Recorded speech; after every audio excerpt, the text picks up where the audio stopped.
Bienvenidos a Charlas con Juan. Este es un episodio un poco diferente a los episodios que tenemos generalmente porque tenemos unos invitados muy especiales. Esto es un programa muy especial. Estamos emocionados de hacerlo. Lo queríamos hacer hace mucho tiempo y vamos a hablar del tema de incidente de Goiânia. Este incidente es un incidente tal vez uno de los más importantes en la historia del tema radiológico y nuclear, aparte de los incidentes nucleares de Fukushima y en el mundo, pero es un incidente icónico, es un incidente que ha traído innumerables lecciones a la industria y hoy en día tenemos el privilegio de tener a dos increíbles invitados para hablar de este tema.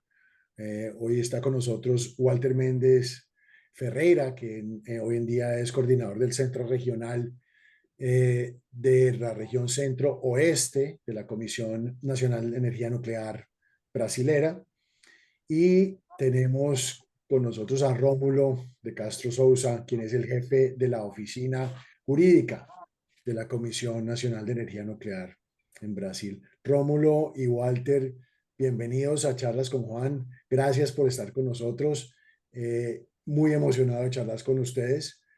Les voy a dar unos minutos para presentarse para nuestra audiencia, para que los conozcan. Por favor, cuéntenles a nuestra audiencia un poquito de cada uno, de dónde nacieron, dónde estudiaron, cómo llegaron a estar donde están en esta área tan interesante de trabajo. Empecemos por ti, Rómulo. Bom, primeiramente, boa Bien, noite. primero, buenas noches. Aquí en Brasil son 2 horas más de diferencia. Aquí ya es de noche, pero buenas tardes a ustedes.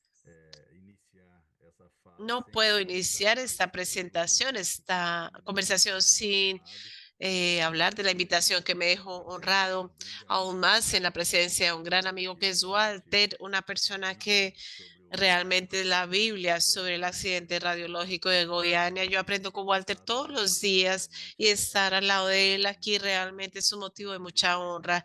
Y yo tengo seguridad que vamos a tener una conversación bien interesante. Y es un asunto que aún está latente, bien interesante. Fue un accidente extremadamente importante en el mundo, relevante. Y tenemos, sí, cosas para conversar y para repetir y tener este intercambio de ideas. Y sobre mí, yo soy formado en Derecho, estudié en la Universidad Federal de Río de Janeiro, estudié Derecho. Después hice dos especializaciones, uno en Derecho Constitucional y otro en Derecho Público. Y desde el año 2008 yo soy procurador federal junto con la Comisión Nacional de Energía Nuclear. Y desde ese momento estoy especializándome en el área nuclear a partir de cursos, entrenamientos de todo tipo que son ofrecidos por la Agencia Internacional de Energía Atómica y por la Agencia de Energía Nuclear de OCDE. Y hoy soy invitado como especialista para participar de grupos de trabajo en la Agencia de Energía Nuclear de la OCDE y también soy invitado para participar por la propia Agencia de Energía Atómica Internacional. Para mí es un motivo de mucho orgullo porque es un campo tan específico, es un nicho tan pequeño y realmente lograr entrar en este sector en el área jurídica, que es más pequeña aún cuando tomamos un universo nuclear, ya no es algo tan grande y el área jurídica en este universo nuclear es más pequeño aún. Entonces tengo la honra y el placer de estar junto a grandes abogados, grandes especialistas en derecho nuclear en todo el mundo, Estados Unidos, Francia, Alemania.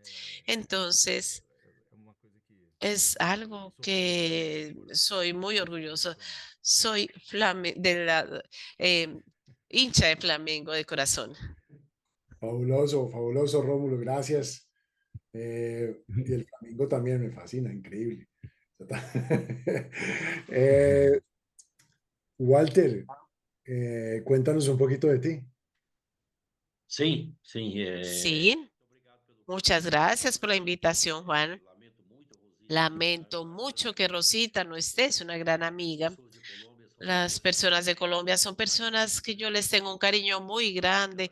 Actué como perito en América Latina y Caribe durante muchos años, especialmente en la área en el área de emergencia y de residuos en la época de Rosita y algunos amigos más de Colombia. Hace mucho tiempo que yo no tengo ese contacto con ustedes, pero yo volví a Goiânia hace 4 años y medio después de vivir 25 años en Río de Janeiro, Sí, pero como por recomendación de la Dirección de Comisión de Energía Nuclear, volví a Goiânia para justamente participar junto con la Procuraduría, Fiscalía Jurídica de Acciones y Demandas para dar este subsidio técnico a la Fiscalía. Eh, Nosotros somos unos amigos con Rómulo, estamos actuando ya con Juan.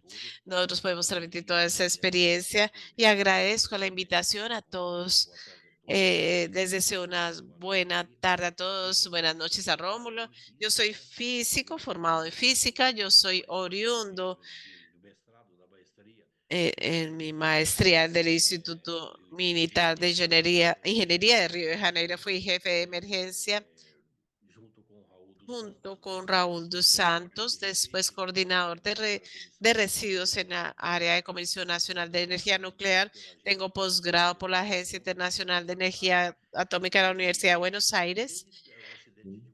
Y con el accidente de Goiânia, cuando yo identifiqué este accidente de Goiânia, no me dejaron más sin hablar sobre Goiânia. Yo ya he hablado sobre Goiânia para todo el mundo y ese accidente es un accidente de referencia y es muy importante aquí. Muchas gracias por la invitación, Juan. Yo quedo aquí a disposición de ustedes. Pues, Walter, es todo un honor que estés con nosotros hoy y que nos hayas dado este tiempo para poder aprender de este incidente, aprender de ti, de las experiencias que han vivido. Empecemos contigo. Tengo entendido que tú fuiste la primera persona que realizó las mediciones en Goiânia y esas mediciones pues te llevaron a ti a pensar que había una contaminación.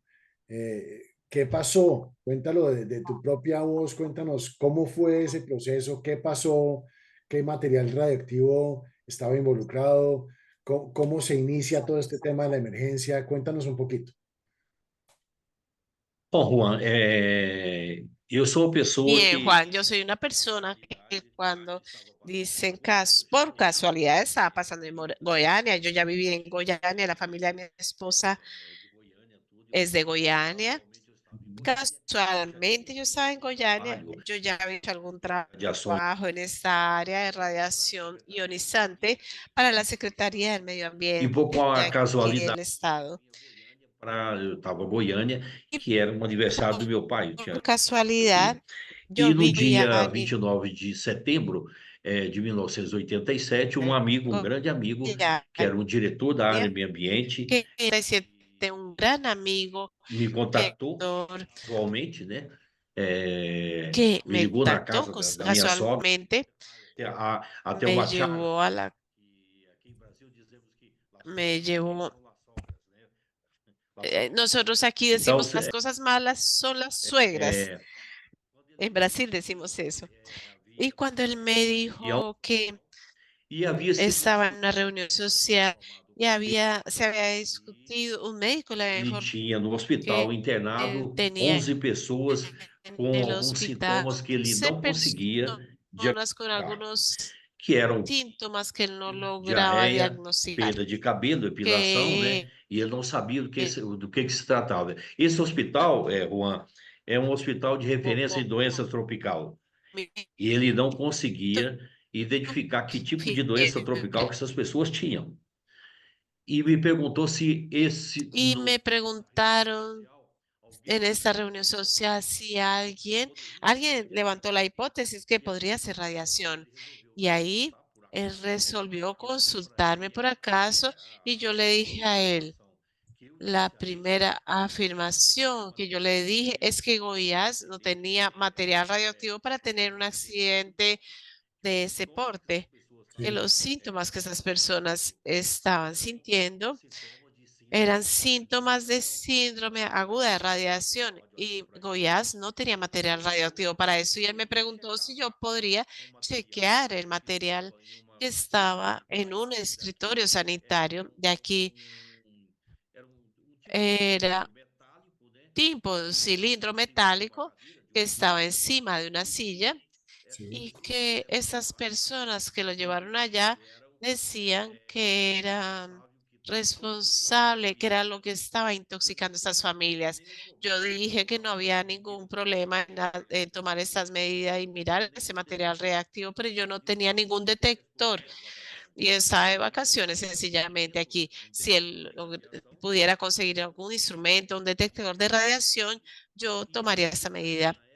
Entonces, aquí en Goiás en ese momento había un escritorio de la industria, una oficina de la industria nuclear de Brasil y fuimos hasta esa oficina y solicitamos un detector específico. Ellos tenían prácticamente un detector, no es un detector específico de medidas, pero es muy sensible y esto era lo suficiente para hacer una medida preliminar. Yo me lo prestaron. eh, Parece que eran dos veterinarios que han recibido este cilindro 2 días antes y cuando llegué a 70 metros más o menos de ese lugar, yo verifiqué que el detector él estaba saturando esta medida. Eso significaba en términos técnicos, o yo estaba con el detector malo, o estaba en la presencia de un campo de radiación muy intenso. Y tomé por la primera que pensé que el A detector oficina, estaba dañado. Yo volví a la oficina nuevamente y solicité al jefe un nuevo detector. Yo hice un test con una fuente, verifiqué que estaba funcionando normalmente. Cuando yo volvía a la oficina, Juan, al taller, había un camión de un cuerpo de bomberos que ya iba a botar este cilindro que estaba dentro de una bolsa plástica en un río que abastece Goiânia, Capimbúa, el río Capimbúa. Tomé esta medida y verifiqué que realmente era material reactivo, pero no sabía cuantificar la dosis. Ahí comenzó toda la parte de, de conversar y decir que ese cilindro no podía botarlo al río. Solicité la dirección al superintendente de este escritorio, de este taller, que fueran evacuados todos hasta identificar qué sería ese material. La primera providencia fue conversar con esos dos veterinarios que recibieron este cilindro 2 días antes. Y ellos me informaron que una señora y un joven que trabajaba con ella eran los que habían llevado este material hasta la vigilancia sanitaria. Y yo les pregunté si ellos habían dejado la dirección para ir a este lugar de estas personas. Ellos dijeron que sí.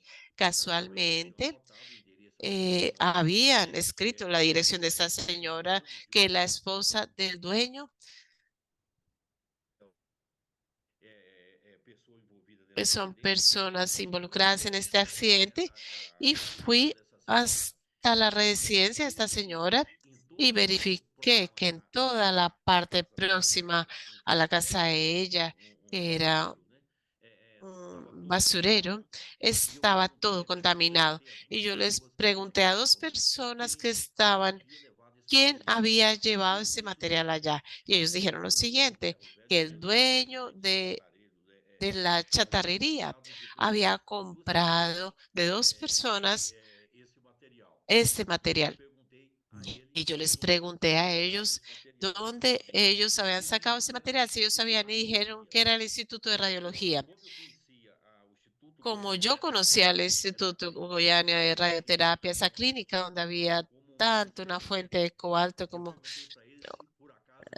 yo les pregunté si no era el Instituto Goiano de Radioterapia. Ellos dijeron, sí, es exactamente. Fue de allá que ellos sacaron eso. Y ahí yo tomé conciencia, como yo conocía a los médicos de la clínica y el propio físico también, ahí comencé a tener conciencia que estaba que la fuente había sido violada. Esta fuente había sido violada. Y fui a otro hospital donde estos 3 médicos trabajan también junto con el físico.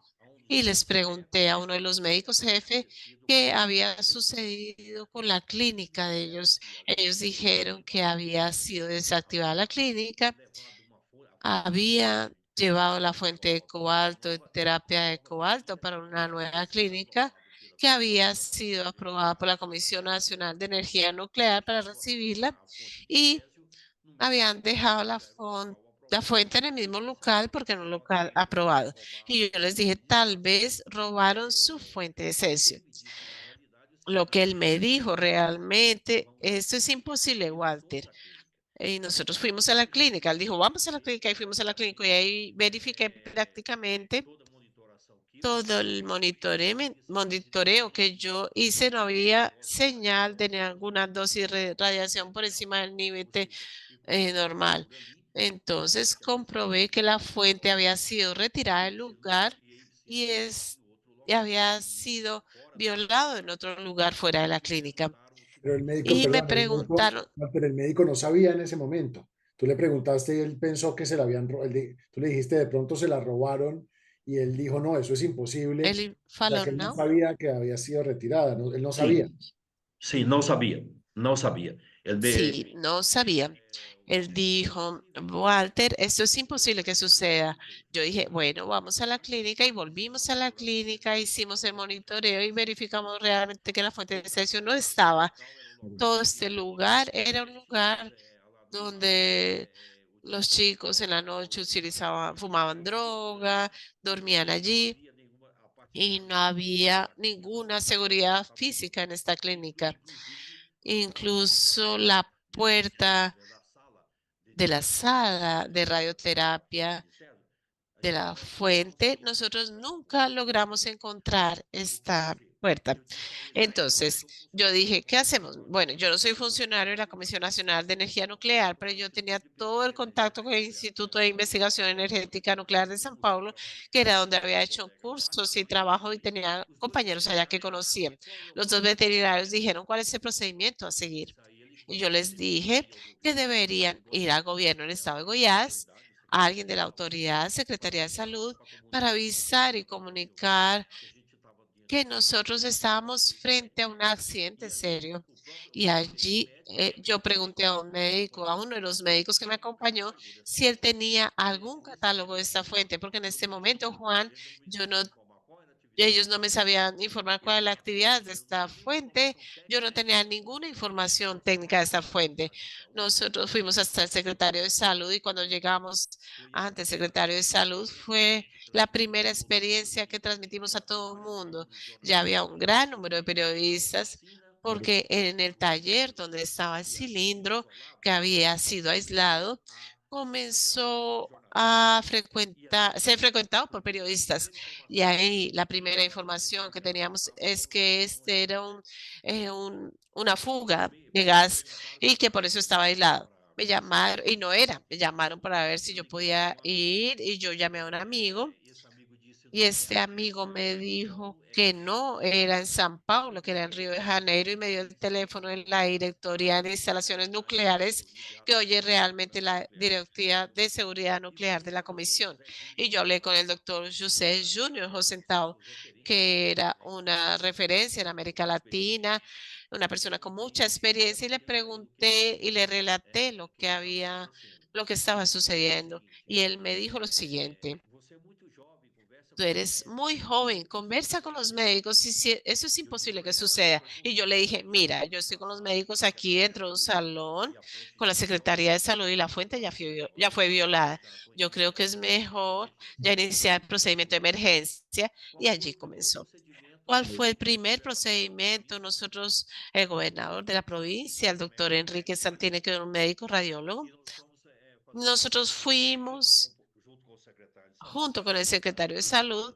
Allí se tomó la decisión que un antiguo estadio de fútbol situado en el centro de la ciudad de Goiânia sería el lugar para para hacer todo este procedimiento junto con el secretario de salud y junto con la policía militar de recoger estas personas. Las primeras personas fue en un basurero, o una chatarrería.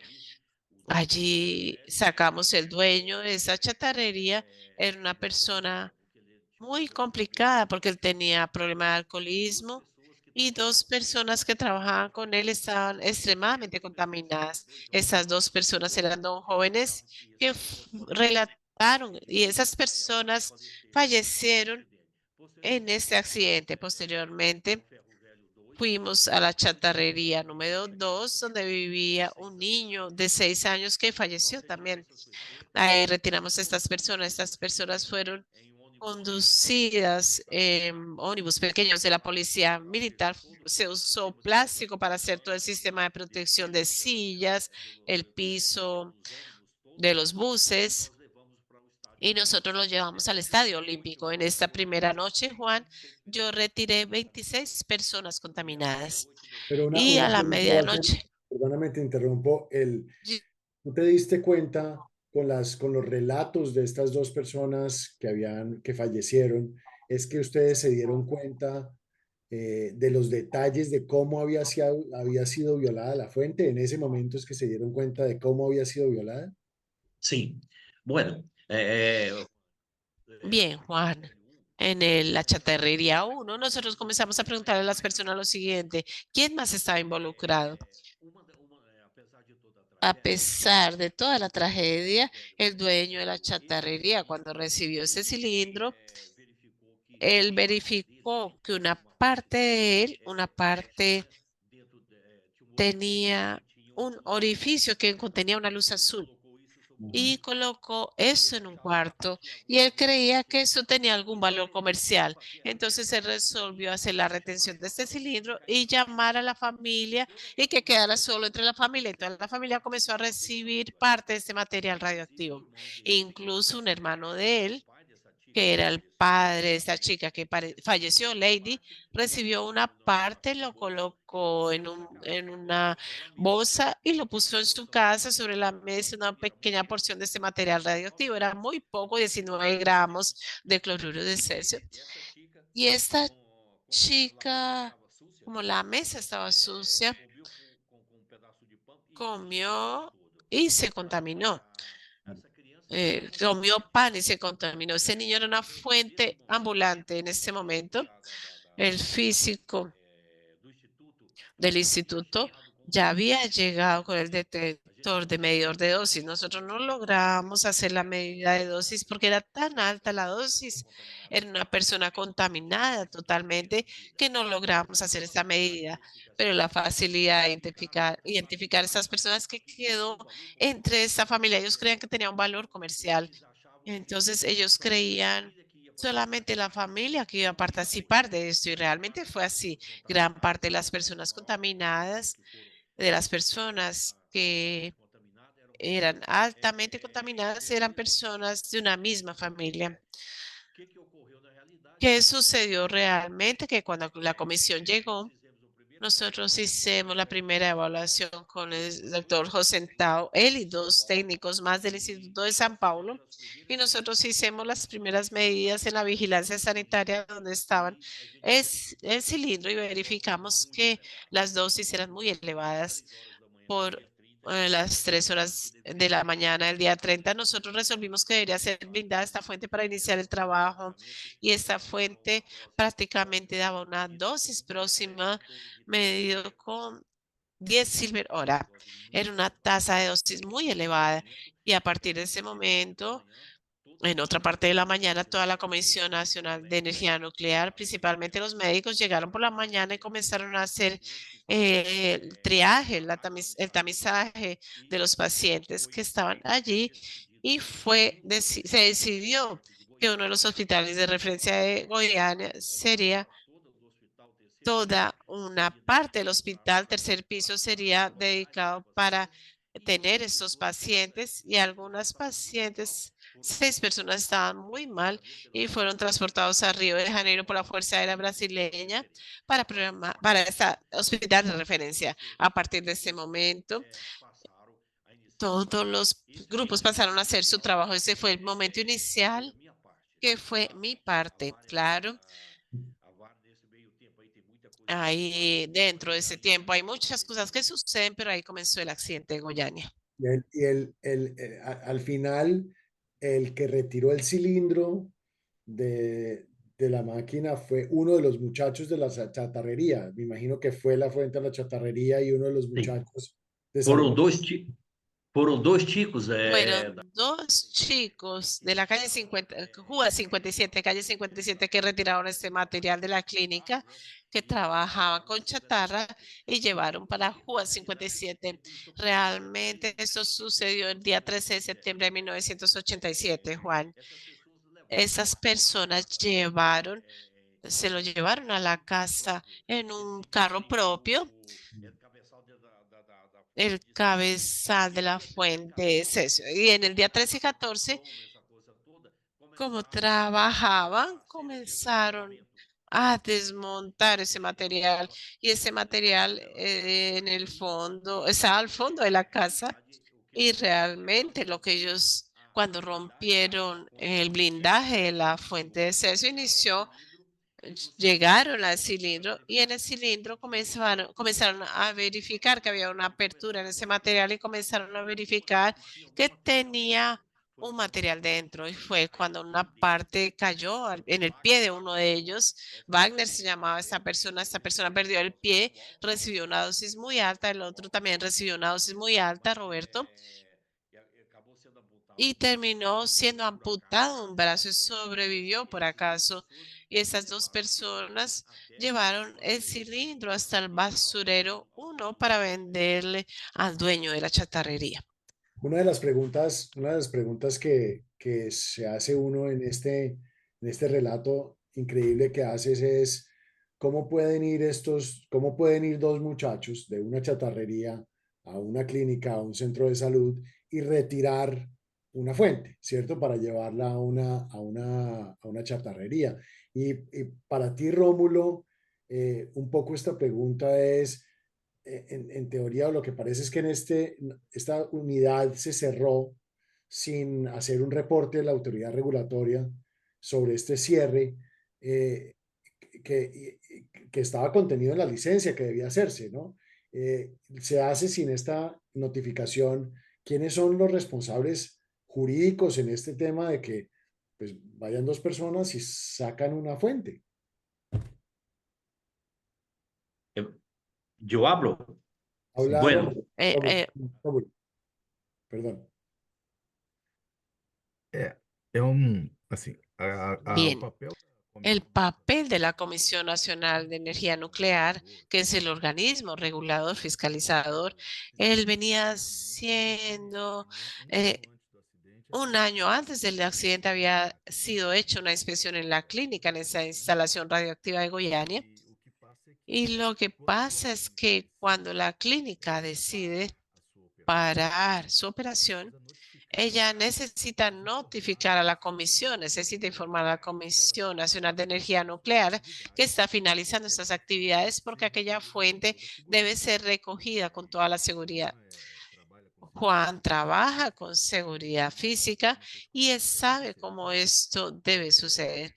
Entonces, la Comisión Nacional de Energía Nuclear no fue notificada, y la clínica por un tiempo había aún una seguridad privada sobre lo que era la instalación, o que dejó de tener actividad, y después abandonaron sencillamente la seguridad, y existe una situación, el poder de la policía del Estado. Y yo no estoy hablando de policía judicial, estoy hablando del poder de policía como un poder administrativo del Estado.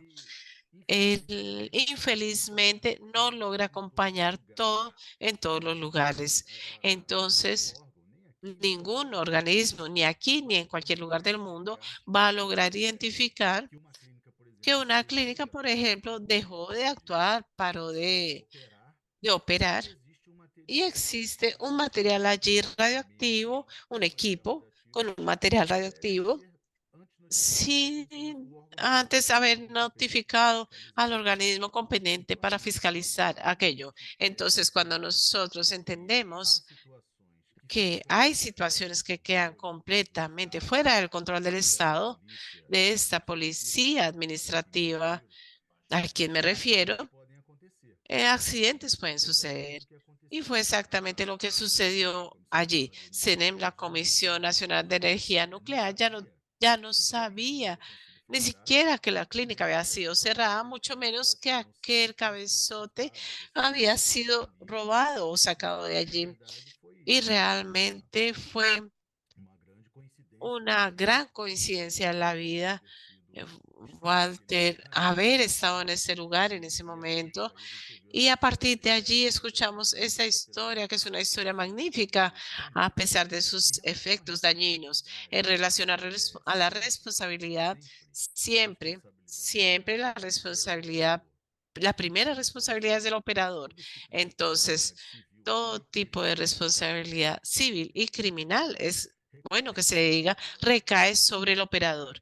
Pero, Aquí pero en Rómulo, Brasil, Rómulo, yes, perdóname, se estableció si la fuente, los muchachos de la chatarrería se la robaron o si hubo algún tipo de complicidad de alguien en la clínica que dijo, mire, llévense eso sin problema, o simplemente entraron y la sacaron sin decirlo. ¿Hubo una responsabilidad legal asociada a eso o era simplemente se dejó como un robo? Não, esse detalhe, se ese foi detalle, si hubo algún permiso para retirar este cabezote, tal vez Walter pueda aclarar un poco ese detalle. El hecho es que sí, independientemente de alguien, que alguien permitió de la clínica o no, el hecho es que el accidente sucedió por una falta de control, por una falla gravísima de seguridad en relación a aquella fuente que estaba allí. Entonces, la responsabilidad Es del usuario. recae sobre el operador independientemente de culpas. La responsabilidad objetiva. Entonces, existió una acción o una omisión allí en esta situación, Claro. hubo un daño y hubo un nexo de causalidad entre esta acción y omisión, y el daño, en este caso de responsabilidad civil objetiva, no, eh, no se toma la culpa o el delito. Entonces, lo que sucedió fue eso: el operador eran los dueños de la clínica, eran 3 médicos. Estos médicos fueron responsabilizados e incluso fueron presos por responsabilidad civil y criminal. Y lo que sucede es que, financieramente hablando, existe un límite del operador, Claro. que es una entidad privada. El operador de una instalación radioactiva nuclear en Brasil es otra historia, pero el operador de una instalación radioactiva es una entidad privada.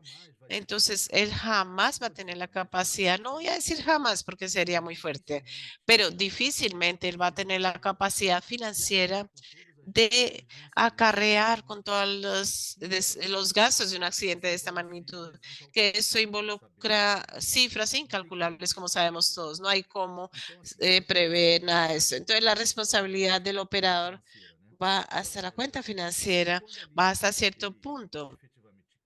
Cuando él allí efectivamente cae en bancarrota, el Estado entra cubriendo esa responsabilidad civil para aquel accidente. Entonces, lo que nosotros tuvimos a partir de allí fue el estado de Goiás, la provincia de Goiás, editou uma lei, né, que passou a prever uma pensão vitalícia para os seus cidadãos ali locais que sofreram com aquele acidente. No âmbito federal, também tivemos uma lei que previu que prevé, que estableció también una pensión vitalicia y que también eh, la posibilidad del Estado indemnizar a las personas que sufrieron este daños o daños materiales y o daños morales. Y hasta curioso yo hablar de eso en este momento, porque han pasado más de 30 años del accidente, y los 30 años yo estoy hablando porque No soy bueno en matemáticos, pero Porque estoy hablando de los 30 años a propósito porque nosotros pensamos que los efectos hasta hoy, vean ustedes, Brasil aún sufre con acciones judiciales en la segunda, tercera generación, buscando esta pensión vitalicia del Poder Público Federal y también buscando indemnización por daños morales y materiales. Gracias a la actuación de Walter aquí, y yo no estoy queriendo aquí, como decimos en portugués, puxar o saco es cepillar, pero nosotros logramos hoy ganar todas estas acciones. No existe una demanda judicial que las personas eh, tengan contra el Poder Público Federal que no ganen. No hay una acción, se involucra la acción de Walter que ofrece subsidios sobre todo lo que sucedió en este accidente, especialmente en relación a aquella persona que entró con mi área, que es el área de la Fiscalía General, que actuamos haciendo la defensa de la Comisión Nacional de Energía Nuclear. Entonces, todo esto, hasta hoy nosotros aprendemos aún con este accidente. Dos cosas para no dejar pasar. Una, Walter, el detalle específico de si hubo alguna ayuda para que la fuente se saliera de la clínica o si los muchachos simplemente se la robaron. ¿Sabes el detalle de eso? Sim. Juan, Sí, Juan. Primero, la clínica estaba abandonada. La clínica estaba completamente abandonada, no había nada. El local donde estaba la clínica era un local donde los chicos fumaban droga, hacían uso de droga y dormían ahí. Los dos que sacaron esta fuente del local eran personas que vivían de comprar chatarra y esas cosas, mirando un cabezal, Claro. un cabezote de 300 y tantos kilos, con seguridad.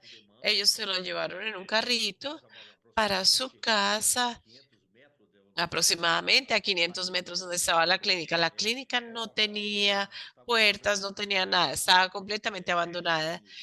Como Rómulo dijo, lo que se habla en una reunión entre ellos es que había una disputa personal, una pelea entre los médicos. Y ahí uno de ellos, que era el responsable por cuidar y contratar la parte de seguridad física de la clínica, hasta la decisión final de cómo debería ser hecho eso, retiró la seguridad física en la clínica. Entonces la clínica no tenía ninguna parte de seguridad física, ninguna. Estaba abandonada realmente. Me da curiosidad lo que dijo Rómulo sobre las acciones legales que al principio empezaban a buscar la comunidad para la pensión vitalicia y que después con ayuda tuya eso ha cambiado y ya estas demandas no prosperan. ¿Por qué no prosperan? ¿Qué hiciste o qué trabajo hiciste para que eso cambiara? bom, como o Romo Bien, disse, né, esse ano, setembro, agora, como dia 20 de Rómulo setembro, dijo, completa 37. este año, septiembre, ahora día 29 de septiembre, son 37 años del accidente. Lo que sucedió realmente, después de identificar todas las áreas contaminadas, esas áreas fueron aisladas para iniciar el trabajo de descontaminación de estos locales y fueron utilizados la defensa civil, principalmente la policía militar, que se encargara de esta seguridad física para que las personas no entraran a estas áreas. Esta era la función a través de un decreto de la propia provincia, del comando de la policía militar, para que tuviera la seguridad de ese material. Nosotros nunca utilizamos ninguna policía militar para hacer esta descontaminación, porque son personas que no tienen conocimiento de un trabajo técnico de esa naturaleza. Pasó el tiempo, comienza eh, un problema político, un cambio político. ¿Qué significa eso para que ustedes tengan una noción? Estas personas que hacían el aislamiento para trabajar en área libre, área exenta de radiación, ingresan con el Poder Judicial con algunas acciones para ganar una pensión vitalicia. Y la pensión vitalicia era estrictamente para las personas que fueron irradiados y contaminadas. Todas las personas que fueron irradiadas o contaminadas, la comisión tiene un banco de datos. Este banco de datos dice si la persona fue irradiada, si fue contaminada, si es contaminada, cuál es el grado de contaminación. Lo que nosotros instalamos en Goiânia, todo un sistema de unidad de cuerpo entero, de todo el sistema que podemos hacer la medida de la población. Nosotros hicimos una evaluación en el Estadio Olímpico, donde las personas llegaban para hacer esta medida para verificar 12.800 personas, 111.800 personas allá. Y comenzó un sistema político y en el sistema político, si no tiene control de abogados, que ingresaron con ellos y ellos iniciaban las acciones jurídicas diciendo lo siguiente, que fueron contaminados, que la comisión no cuidaba la seguridad radiológica de ellos, que ellos no tenían material adecuado, equipos de protección para hacer el trabajo individual, para hacer el trabajo y realmente no había necesidad.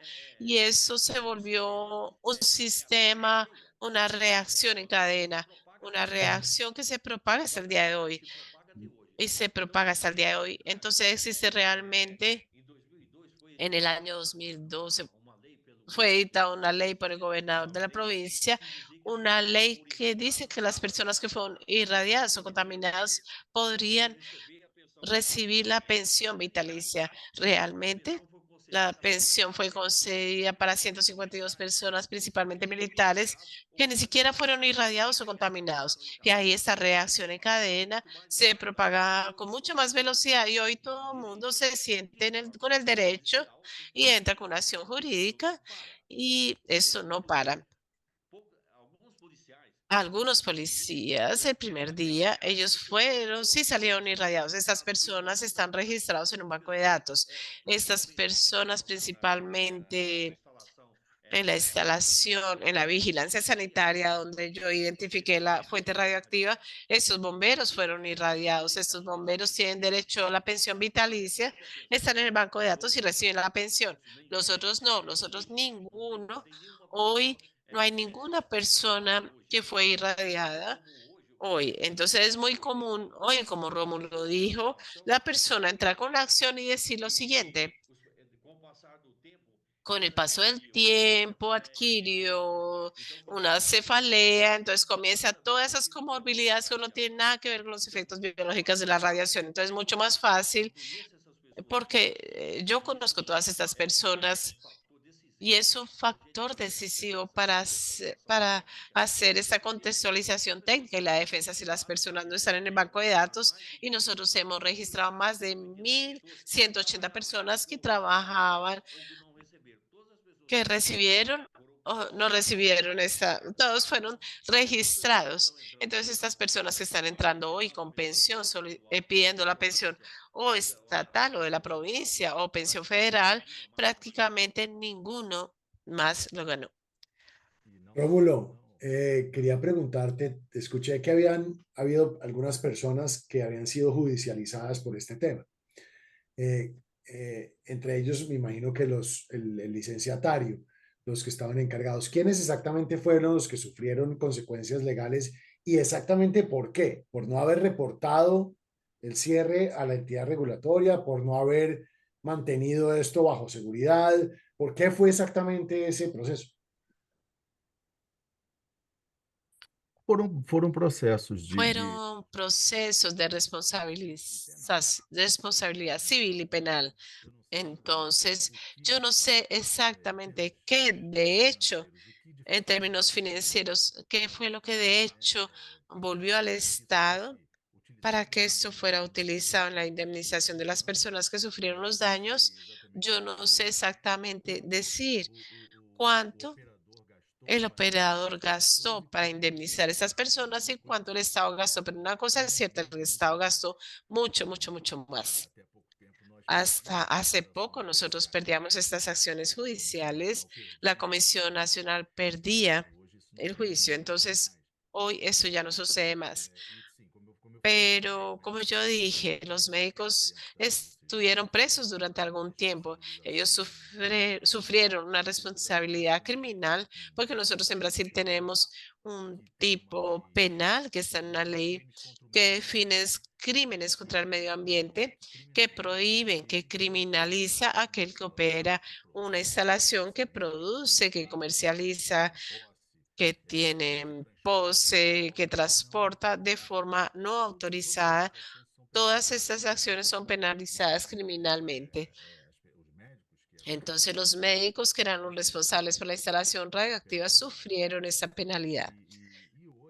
Y hoy, como Walter comentó, las acciones que son dirigidas contra la Comisión Nacional de Energía Nuclear, ellas son completamente improcedentes porque no existe cualquier nexo de causalidad entre la enfermedad que la persona alega hoy en día con lo que sucedió hace 37 años. No existe bajo engaño. Walter ya comentó que aún los médicos especialistas en el área, ellos no tienen condición de decir que una enfermedad hoy en día, que una persona presente en este proceso judicial tiene relación a lo que sucedió hace 37 años, porque a veces es el nieto de una persona que eventualmente sufrió o recibió una dosis hace 37 años. Imagínense el nieto de una persona que nace con un problema crónico y ahí él va. En fin, nosotros necesitamos entender que existe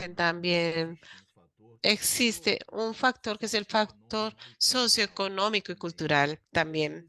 Muchas veces Brasil es un país que tiene muchos escalones socioeconómicos. Entonces existe una diferencia muy grande entre los varios niveles sociales aquí. Entonces a veces las personas con menor poder adquisitivo identifican una situación y ellos creen que pueden de alguna forma lucrarse con esto, con este hecho. Entonces, a veces percibimos esto en las acciones judiciales. El nieto de una policía, algún policía que trabajó en esa área, que apenas tenía el papel de protección, no tomó ninguna dosis. Entonces, el nieto de este policía entra con una acción porque cree que puede tener algún beneficio financiero. En fin, hay un aspecto que es interesante, que hasta se escapa un poco de la seguridad física y va para otros sectores de la sociedad. En fin, es un asunto bien interesante. Legalmente, Rómulo, ¿tú crees que si los médicos hubieran reportado a la autoridad regulatoria el cierre de la instalación, no hubieran sido criminalizados o legalmente eso fue determinante que no lo hayan hecho? Si lo hubieran hecho, probablemente no hubieran sido judicializados. Sim, se eles tivessem Sí, si ellos hubieran notificado a la Comisión Nacional de Energía Nuclear, a la comisión, yo hubiera dicho que ni siquiera este accidente hubiera ocurrido porque la comisión iba a seguir las normas regulatorias y promovería hasta, iba a tomar cuidado de esta condición y esto sería recoger estos equipos que contiene esta fuente. Difícilmente una vez que el equipo no estuviera abandonado en esta clínica, aún estuviera, miren, retomando un poco la pregunta que tú me hiciste anteriormente sobre si hubo o no robo, lo que Walter nos dijo aquí me lleva hasta que hubo un robo, porque aún así que el material estuviera abandonado, pertenecía a alguien. El hecho de los médicos de la clínica haber abandonado no significaba que esto no era de propiedad de ellos. Entonces estaba en un lugar que estaba abandonado. Alguien fue y retiró algo que no era de ellos y aún intentó sacar provecho económico. De hecho, hubo un robo. Entonces, eso no hubiera sucedido porque esta fuente hubiera sido recogida por la CNE. Entonces nosotros no estaríamos aquí. Es más, esta conversación ni existiría Probablemente, si, probablemente no. si no hubiera pasado. Walter, una pregunta esto de las Hablaríamos sobre otras cosas. sí, totalmente. Eh, una pregunta para ti, Walter. Las consecuencias del accidente pues son impresionantes. Una de las cosas que yo he escuchado durante mucho tiempo es que el esfuerzo de monitorear de salud, el monitoreo de salud de las personas y de la comunidad fue muy fuerte porque muchas personas al enterarse del incidente piensan que están enfermas y piensan que están con los mismos síntomas y esto se va más y más y más como un agua, como una piedra en el agua, digámoslo así. Esto fue así. ¿Cuáles fueron las consecuencias grandes de este incidente? Algunos números, para poder dimensionar el efecto que tuvo. Bueno, Juan, Bien, Juan, el accidente involucrando una población, como el caso del accidente de Goiânia, fue muy grande. Psicológicamente, sería, yo hago una comparación como si fuera la pandemia ahora de COVID. En todo lugar creían que había algo contaminado.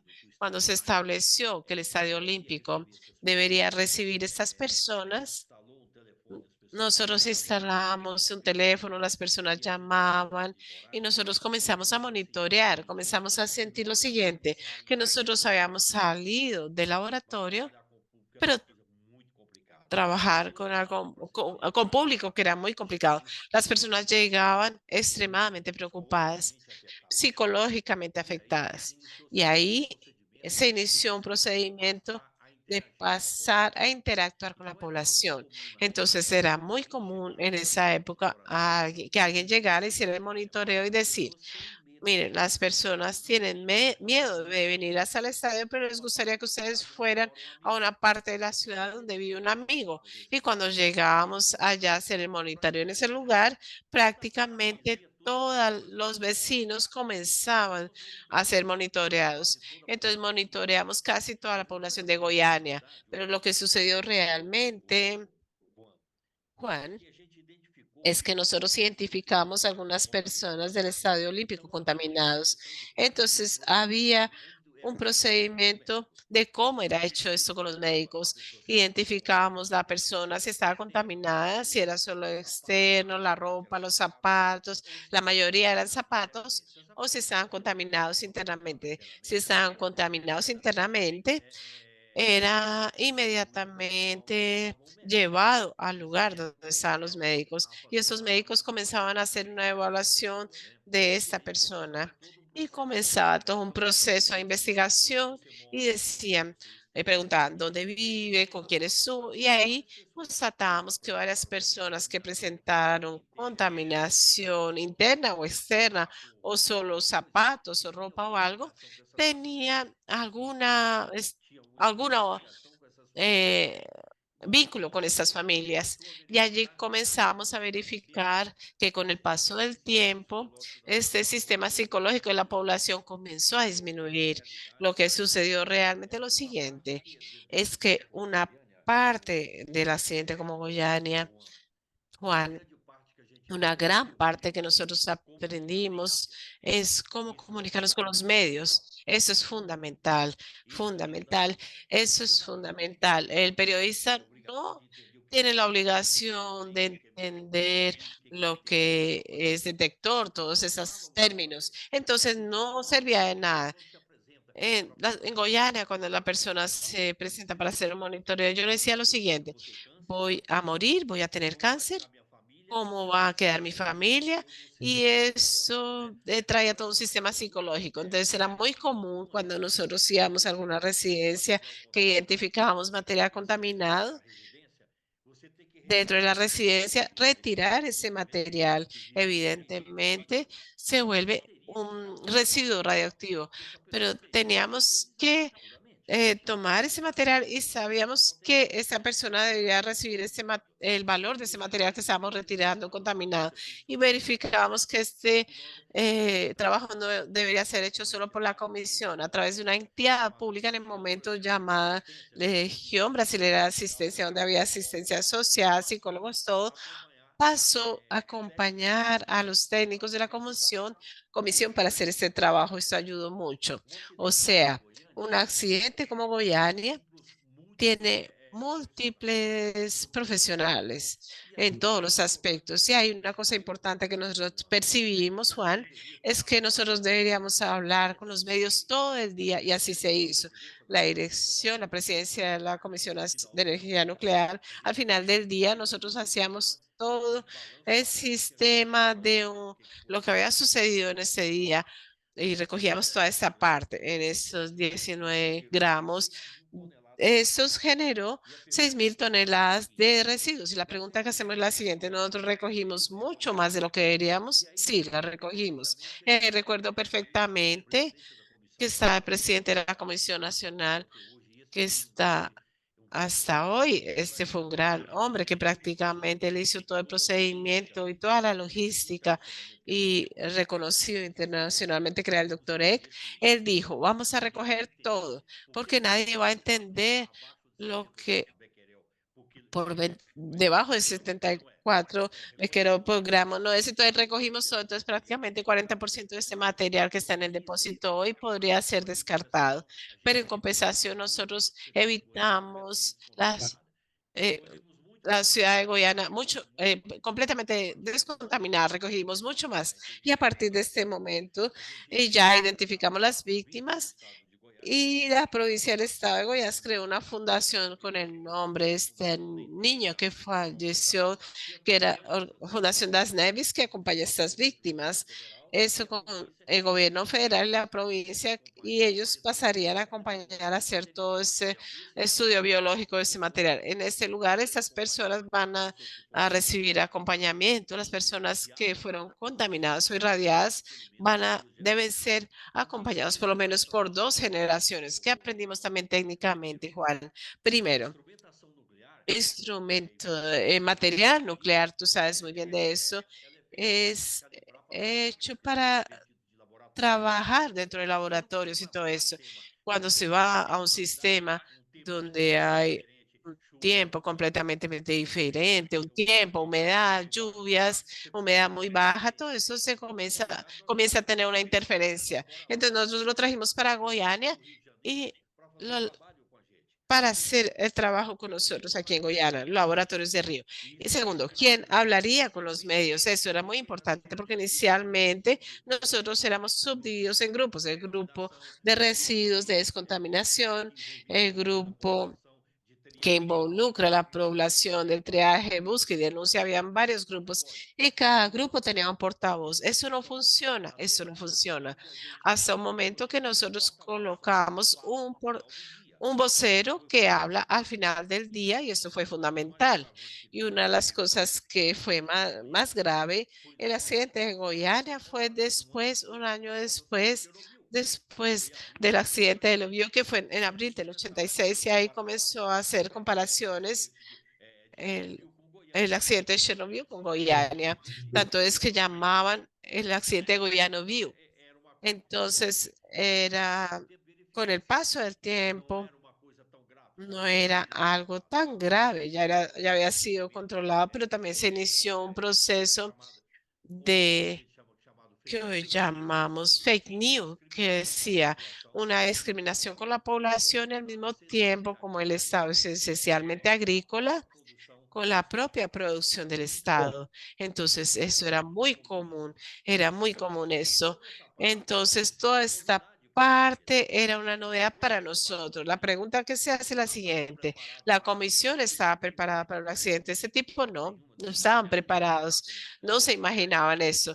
Es más, las convenciones, en caso de accidente, ya llevaban un año. Después de Chernobyl fueron creados el primer test con este accidente. Nadie se imaginaba que aquí en el país íbamos a tener un accidente de este porte, que estábamos preparados. Nosotros solo teníamos Angra 1, la central de Angra 1, y era el peor accidente que podría suceder en una central y no en una ciudad como Goiânia. Eso cambió todo el foco de atención de emergencia. Para que se hagan una idea, la agencia, el Organismo Internacional de Energía Atómica, no tenía un departamento específico de emergencia, no lo tenía. Tenía tenía para casos nucleares, pero para ese tipo de accidentes no.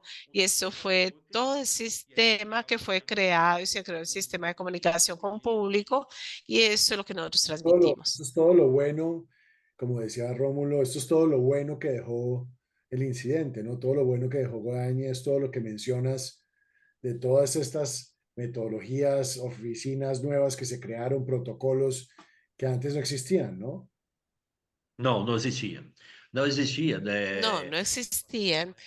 Eh, Logo após o acidente, Pasamos después del accidente, verificamos lo siguiente, que nosotros deberíamos hacer un recorrido por todo el país para buscar dónde había una fuente huérfana, donde había una fuente perdida. El sistema regulatorio brasileño pasó por un cambio profundo, profundo.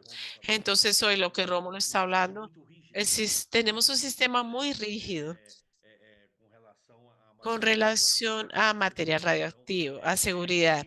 Entonces, esto cambió no solo aquí en el país, como cambió la forma también de los otros países de América Latina. Colombia también, que tuvo casos también de la autoridad reguladora de toda esa parte, y todo eso cambió la forma de seguridad. Tú que trabajas con seguridad, es muy complicado. El operador, él gana el dinero, pero él también tiene una responsabilidad civil, jurídica sobre un material. Él tiene eso y eso cambió la forma,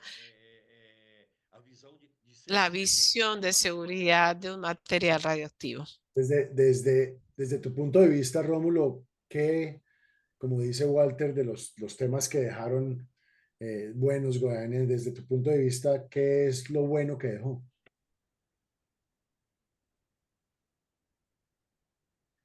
Olha, Mire, yo casi siempre hago una analogía con la aviación. Si nosotros hoy tenemos un sistema de aviación internacional seguro, con pocos casos de accidentes, es porque las experiencias trágicas que tuvimos en el pasado trajeron esta seguridad que tenemos hoy. Y cada accidente que sucede genera más revisión de normas, de técnicas, de procedimientos para que sea cada vez más seguro. Eso sucede exactamente de esta forma en el área nuclear. Entonces, el accidente de Goiânia no solo generó, como genera hasta hoy en día, estos efectos positivos. Es malo, esta palabra no es buena, no es la mejor palabra, pero en el sentido que hoy nosotros tenemos condición. Walter acabó de decir que en aquel momento, en 1987, la comisión no tenía la mínima preparación para lidiar con eso. Hoy, y ahí voy a tomar la parte positiva, hoy una lección que tuvimos y que fue positiva para lo que tenemos en ese momento es que se a Comisión Nacional de Energía Nuclear, no solo ella, pero el país entero, porque existe todo un sistema integrado para seguridad y protección física del material radioactivo. Todas las instituciones involucradas están preparadas para un accidente o incidente y podemos dar innumerables ejemplos. Walter, va a estar de acuerdo conmigo. Recientemente, estoy hablando de 3, 4 meses atrás, hubo un caso de un robo de un determinado equipo en una empresa que está localizada en el estado de Minas Gerais, en el sureste de Brasil. Y en el mismo día, la propia empresa notificó a la Comisión Nacional de Energía Nuclear y a partir de allí se accionó todo el mecanismo de búsqueda de aquella fuente que estaba perdida. Se llegó a decir hasta un saboteo y todo eso, pero ahí inmediatamente eso se dijo que no era. Después de unos días, no recuerdo cuántos días, Walter puede hasta confirmar, pero la fuente fue localizada en otro estado de la Federación, en el estado de San Paulo. Entonces, eso significa, y sucedió un episodio parecido el año pasado, exactamente el año pasado, en julio del año pasado. También en Minas Gerais, en el estado de Minas Gerais. Entonces, lo que tenemos hoy es un sistema mucho más controlado y nosotros tenemos también el operador muy consciente muy consciente de la responsabilidad delante de la población, de la colectividad, del medio ambiente do órgão y sobre todo del organismo regulador. Entonces, cualquier episodio que suceda, el organismo regulador es notificado y a partir de allí las medidas son tomadas. Eso es un dato muy importante y ahí nosotros podemos hasta retornar un poco a lo que tú dijiste y lo que Walter comentó sobre la gestión de la comunicación con la población, porque no voy ni siquiera a hablar sobre un accidente, pero cualquier noticia relacionada a material radioactivo genera una cierta fobia. Todas Total. las personas sienten miedo porque realmente es una situación peligrosa, desconocido. A veces la fuente es pequeña, no tiene capacidad de generar una tragedia, pero genera una fobia que hasta un cierto físico llamo de psicoradiofobia colectiva. Isso significa que a Eso significa que la comunicación es fundamental para poder tranquilizar la población. Entonces, cuando la comunicación es hecha de esa forma, nosotros tenemos la prensa que está actuando a favor del país y de la colectividad. Cuando nosotros tenemos, por otra parte, una prensa que utiliza aquel hecho, que no necesariamente es un hecho que va a generar un perjuicio gigantesco, pero utiliza aquello como sencillamente como material para generar pánico y eventualmente querer atacar al gobernante de planta o el propio presidente del organismo regulador, eso es pésimo. Entonces, la comunicación realmente es un factor muy importante y yo digo hasta retomando los asuntos están todos interconectados. Yo digo hasta que la comunicación hoy ya nos ayuda a tener éxito en esas demandas judiciales sobre las cuales hablábamos ahora, porque naturalmente un juez, un abogado, él no tiene conocimiento sobre el área nuclear. Entonces, ¿por qué nosotros perdíamos estas acciones? Porque la propia comisión fallaba en esa comunicación con el Poder Judicial. Entonces, nosotros perdíamos todo. Cuando la comunicación con el Poder Judicial mejoró, pasó a ser de forma más efectiva, más intensa, llegando al punto de la CENEM hacer seminarios para el Poder Judicial en Goiás. Entonces se comienza a percibir que esta comunicación positiva, está surtiendo efectos hasta en las acciones judiciales. Totalmente. Yo creo Por eso que nosotros ya no perdemos nada hoy. Hoy en son, día, son grandes lecciones. Creo que deja lo que dices tú, la palabra positiva es difícil, pero sí son grandes lecciones positivas que deja el incidente. Eh, Nos podemos quedar hablando horas de este tema que es apasionante, pero yo no los quiero dejar ir sin hacer una última reflexión o sin preguntarles una cosa a los dos, y es, eh, en este tema, este incidente o accidente ha sido tal vez de los incidentes radiológicos más importantes, eh, pero en los últimos tiempos también ha sido objeto tomado como un incidente de seguridad física. Eh, ¿Qué piensan ustedes cada uno que es la importancia de la seguridad física y de la concientización de los usuarios en la seguridad física en nuestro sector, especialmente para prevenir incidentes de estos? Empecemos por ti, Rómulo, y terminamos con Walter. Bom, o tema da segurança bien, física Juan, el tema de la seguridad física es fundamental, no solo para un país, es fundamental para todo el planeta. Yo he tenido la oportunidad de participar de misiones de la agencia, que son misiones sobre el sistema integrado de seguridad física de material nuclear. Y yo estuve en Mozambique y en Venezuela el año pasado. Y este año voy a participar de una misión en Chile. Y que lo que yo percibo de estas misiones de la Agencia Internacional de Energía Atómica, que la preocupación con la seguridad física es fundamental porque eso involucra la seguridad de todas las personas en el mundo. Entonces, un accidente hoy en día puede alcanzar apenas el lugar donde sucedió, como es el caso de Goiânia, pero también puede esparcirse y pasarse a otras localidades. Entonces, una ciudad fronteriza, esto puede ser, el accidente puede ser transnacional, tener efectos transnacionales. Entonces, la seguridad física hoy es fundamental observar las normas editadas por la Agencia Internacional de Energía Atómica. Y aquí voy más allá, independientemente del país, ser miembro o no de este organismo internacional. Yo creo fundamental que observen las normas. En Brasil, nosotros seguimos el organismo regulador. Él trae todas estas convenciones tratadas internacionalmente todos los días, las normas no vinculantes de la Agencia Internacional de Energía Atómica sobre protección física, material nuclear. Brasil incorporó todo eso y efectivamente nosotros tenemos un sistema que funciona aquí hoy. De forma que nosotros estamos hace 37 años sin un incidente de cualquier naturaleza. Entonces, eso demuestra de cierta forma que las cosas están caminando bien en términos de protección física, aun cuando sucede un caso de un robo.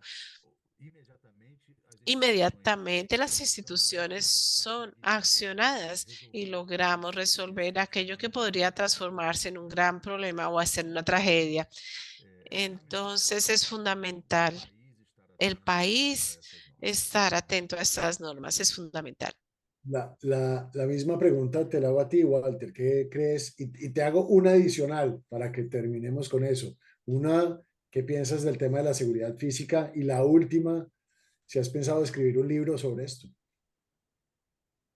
Juan, eu acho que isso, como o Rômulo falou, isso é fundamental.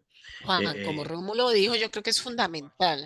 Gran parte de todo el material radioactivo, todos los países tienen, principalmente América del Sur, Caribe, todos estos son materiales radioactivos, son utilizados para salvar vidas, son materiales que no pueden ser tan impactante, pero cuando se habla de material radioactivo, existe toda una psicoradiofobia establecida.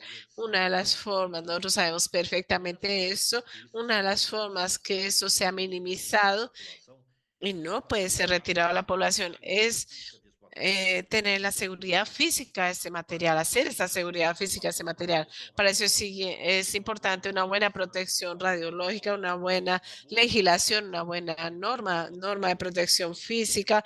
Hoy tenemos una buena norma de protección. Eso es fundamental en material radioactivo, por menor que sea.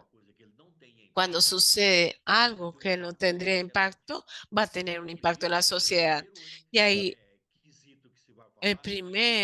lo primero que se va a hablar es lo siguiente: falló la seguridad física.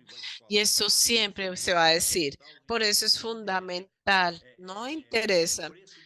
El precio de tener esa seguridad física es mucho menor que hacer la atención a una emergencia, que esa atención a una emergencia, ese análisis de costo-beneficio es siempre favorable. La protección física es mucho más barata, el precio es mucho más bajo hacer esta protección física que atender el accidente con material radioactivo. Eso es fundamental.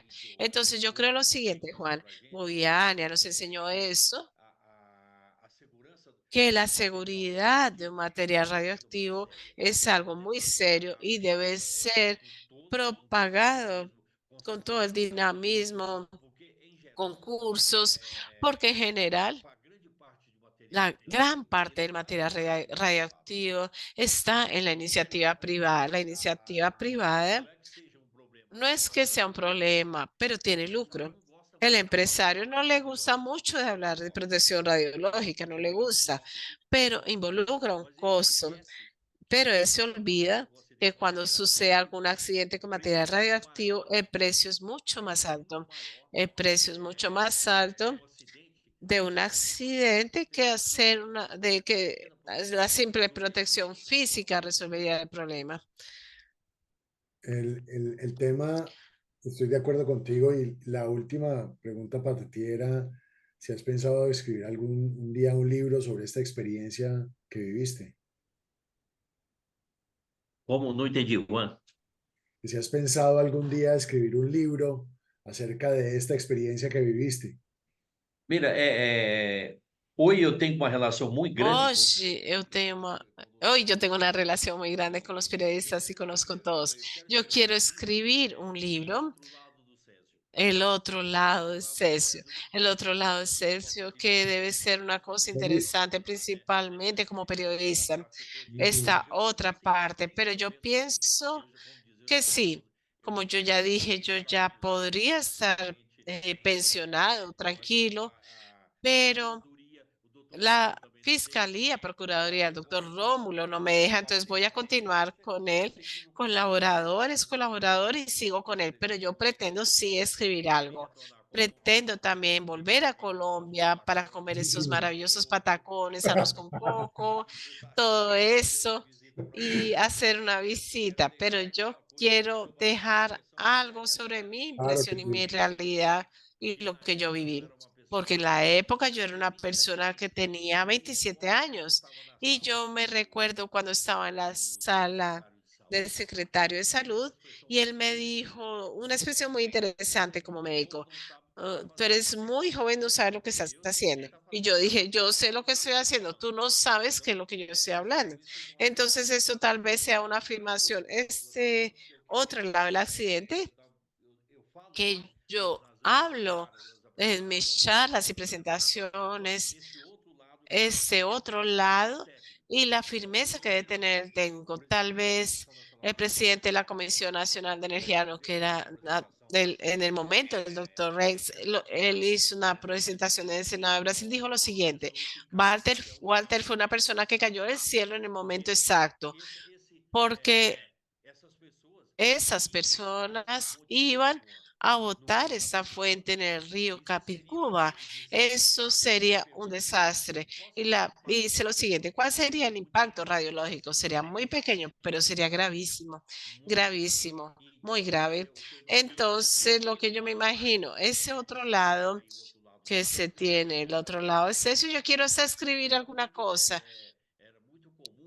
Era muy común algunas personas después del accidente que yo estuve en Guyana durante 10 años, preguntaban lo siguiente, ¿cuándo es que voy a morir? Tú me puedes hacer ese cálculo. Entonces era algo completamente absurda. Entonces ese otro lado y principalmente periodistas que como Rómulo dijo no tienen la obligación de entender nuestro idioma. Somos nosotros los que debemos traducirles esto a ellos. Y esa es una parte que yo hablo mucho. La comunicación es la forma de trabajar y eso los americanos saben muy bien que después del accidente, lo primero que ellos hicieron, no hubo ninguna liberación de material radiactivo, pero ellos percibieron que estaban hablando que no los estaban entendiendo. Necesitamos crear un grupo de comunicación de tal forma que las personas puedan entender lo que es el área nuclear, la protección radiológica, qué es seguridad, para qué sirve el material radioactivo. Me gustaría describir un libro sobre la imagen de las personas, la percepción de las personas sobre eso. Señores, mil gracias. Señores, muy Gracias por su tiempo. Ha sido increíble. Gracias por educarnos sobre este incidente, sobre las consecuencias, sobre las lecciones tan importantes que ha traído, no solamente para Brasil, sino para el mundo. Creo que ha sido fundamental en lo que, como base de lo que se ha construido. Y Walter, si algún día o cuando escribas ese libro, seguramente seremos los primeros en leerlo. Yo creo que será un aporte fabuloso para las generaciones que vengan, para entender verdaderamente lo que se debe hacer y lo que no se debe hacer.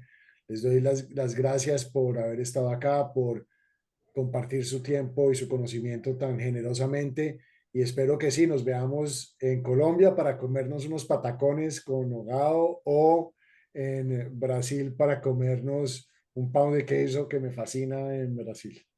Les mando un abrazo, un abrazo grande y espero que nos veamos pronto.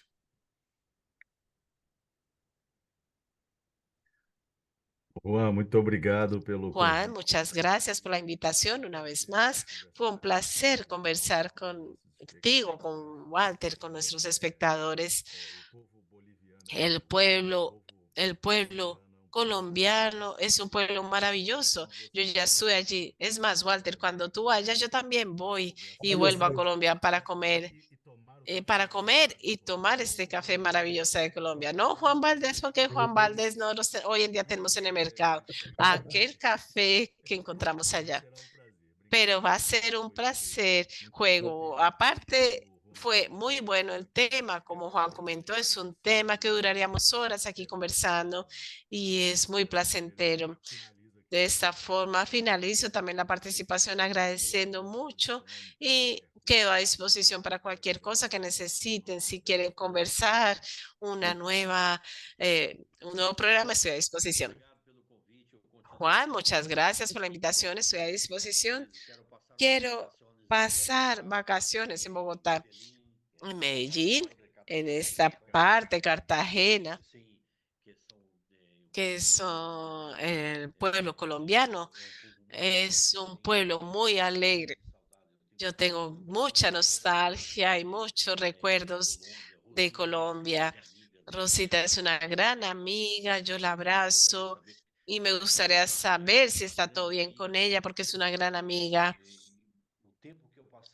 Y el tiempo que pasé, que yo participé como perito en Colombia, tanto en el área, en las áreas que trabajé, fue impresionante la forma como yo me sentí muy bien, me sentí en casa, la comida muy parecida, el pueblo muy agradable. Pueden tener seguridad que voy a pasar vacaciones, vamos a pasar vacaciones allá y vamos a buscar a Juan, ¿cierto, Rómulo?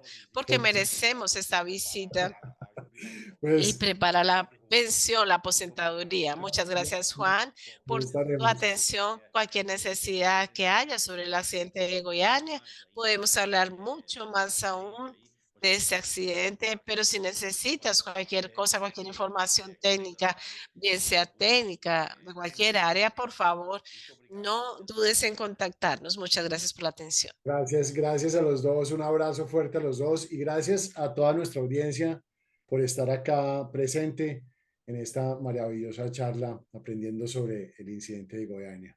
Les mando un abrazo y gracias por haber estado con nosotros hoy. Bye, bye. Chao. Abraços.